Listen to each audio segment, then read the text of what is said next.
Mais c'est quoi ce délire? C'est quoi ce match de zinzin? Non mais là ils sont venus pour tout casser.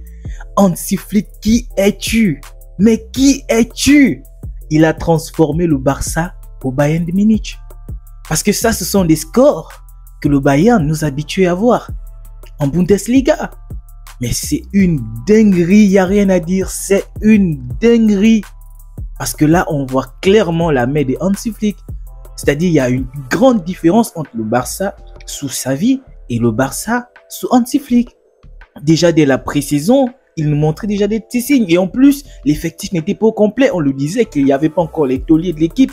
Mais ils arrivaient déjà à gagner une équipe comme le Real. Ils arrivaient déjà à tenir tête avec des équipes comme le AC Milan, ainsi de suite. Alors qu'il y avait des joueurs titulaires en face. Et là, l'équipe est au complet. Mais comment on se régale?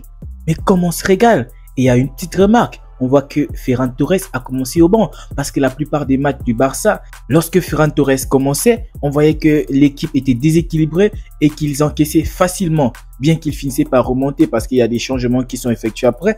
Mais là, ce match, tout était parfait du début jusqu'à la fin. Ils ont maîtrisé le match du début jusqu'à la fin. Ils ont maîtrisé le tempo. Valladolid n'a pas existé. Ce match, aucun joueur côté Barça n'a flop.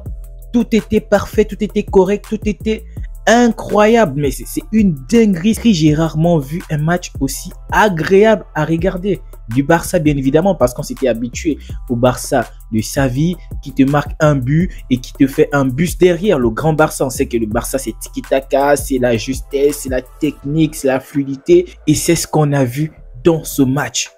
Non, c'est trop. Non, c'est trop. Les pauvres, Valladolid. Non, mais comme ils ont souffert. Heureusement que l'arbitre a arrêté le match à 2 minutes de temps additionnel. Parce que s'ils ajoutaient encore, mais ça pouvait aller à 10-0. Parce que ce match clairement pouvait aller à 10-0. Si on compte les poteaux, les face-à-face ratés, les têtes ratés. Mais c'est une dinguerie. Là, le Real a tout à craindre. Parce que là, clairement, à la place du Real, je serais en train de craindre. Parce que là, ça fait 7 points d'écart. Donc, le Real n'a pas droit à erreur demain. Ils doivent tout faire pour gagner et surtout avec la manière. Voilà c'est quoi une équipe équilibrée. Voilà c'est quoi une équipe cohérente où chaque joueur est à son poste et où chaque joueur a quelque chose en plus. Où l'équipe joue ensemble. Il n'y a pas de décalage, il n'y a pas de déséquilibre entre la défense et le milieu et l'attaque. Tout est cohérent. La défense qui joue bien avec le milieu qui joue bien avec l'attaque, les déplacements intelligents. Oh, c'est trop, j'ai pas de mots. C'est une dinguerie. C'est une dinguerie ce que je viens de voir ce match et je pense qu'ils doivent continuer comme ça. Je ne vois pas pourquoi ils doivent changer ce système. Tout marche comme sur des roulettes. Oui, c'est vrai, c'est Valladolid, oui, mais c'est le même Valladolid que le Real avait du mal à gagner la dernière fois. Il faut bien réfléchir parce que cette équipe du Barça, on ne les attendait pas à ce niveau. Oui, ils ont fait des recrues, mais c'est pas les recrues, voilà, top mondial, niveau vraiment. Non, c'était pas ça. Ce sont des recrues qu'on sait, oui, des potentiels grands joueurs, tout ça. Mais on voit une équipe qui n'a pas de pression, une équipe, on n'attend pas forcément grand chose d'eux, mais ils nous régalent. Mais j'aimerais revenir d'abord sur Rafinha. Mais c'est incroyable, Rafinha. Mais tu nous avais caché ça. Tu nous avais caché que tu étais aussi bon.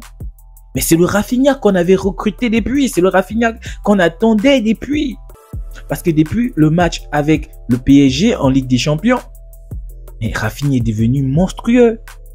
Qu'il joue côté droit, qu'il joue côté gauche, qu'il joue en 10, il est incroyable. En fait, je me demande si il est à son prime, s'il n'est pas à son prime. Parce que finalement, de plus en plus, je me dis, attends, il continue à évoluer ou... C'est fort, c'est fort. Triplé de Rafinha. Je pense qu'il a donné 2 passes décisives. Mais quel match complet. Quel match complet. Il est partout sur le terrain. Il est partout. Il fait des appels de malade. Mais regarde les appels de Rafinha. Pourtant, c'est même pas un 9. Mais c'est trop. Techniquement, il s'améliore encore plus. Déstabilisant. Il est efficace. Il a de l'endurance. Non, c'est trop, c'est trop. Oh, Lamine Yamal qui te régale encore sur le côté. C'est vrai, il n'a pas marqué. On connaît que les buts, c'est pas trop son point fort. Mais côté technique, mais sa facilité à déstabiliser, ses passes, ses appels. Regardez la passe décisive qu'il a donnée à Rafinha. Oh purée, il prend le ballon depuis la défense. Il déborde, il monte, crochet. Il voit Rafinha qui va et il donne la passe. C'est trop cette équipe. Et Dani Olmo qui continue à prouver que c'est le joueur qu'il pense être. Parce que beaucoup de gens critiquaient que non, ça aurait été mieux de prendre Nico Williams. C'est vrai, Nico Williams, il est bon, il n'y a rien à dire. Mais c'est trop méprisé Dani Olmo. Et là, il est en train de fermer la bouche aux gens. En fait, il a une combinaison à la fois Toni Kroos et de Mesut Özil. C'est trop. Et en plus, il est efficace dans les goals. Non, c'est trop, c'est trop. C'est trop. Je me demande qui va arrêter cette équipe du Barça. Oui, je parle bien évidemment de la Liga. Parce que la Ligue des Champions, c'est autre chose. C'est une autre dimension. Il faut une autre mentalité. Mais clairement, côté Liga, je me demande si le Real va pouvoir s'en sortir. Parce que le Real est encore en train de régler ses problèmes d'ego, en train de régler l'effectif, comment est-ce qu'ils vont combiner ensemble entre Vini et Mbappé, ça n'a pas l'air de trop aller, le déséquilibre total, il leur manque un milieu. Ben, le Barça se régale avec les enfants de la Masia.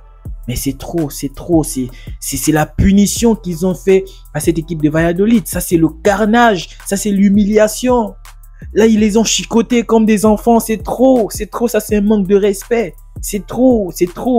Non, chapeau Barça, vraiment, il n'y a rien à dire. Homme du match de Rafinha, il n'y a rien à dire. Il nous régale. Dani Olmo, il va faire énormément du bien à cette équipe. Il apporte un équilibre à cette équipe, mais comme pas possible. C'est comme si c'était la petite goutte d'eau qui fait déborder le vase, tu vois. C'est comme si c'était la petite cerise sur le gâteau qu'il fallait juste déposer à cette équipe du Barça. Mais c'est trop. Chapeau. Félicitations. Ils nous ont régalé et on ne peut que les souhaiter le meilleur. On attend voir le Real Madrid, c'est qu'ils vont nous apporter demain. Parce que là, le Barça a déjà 7 points d'avance sur le Real. Voilà les amis.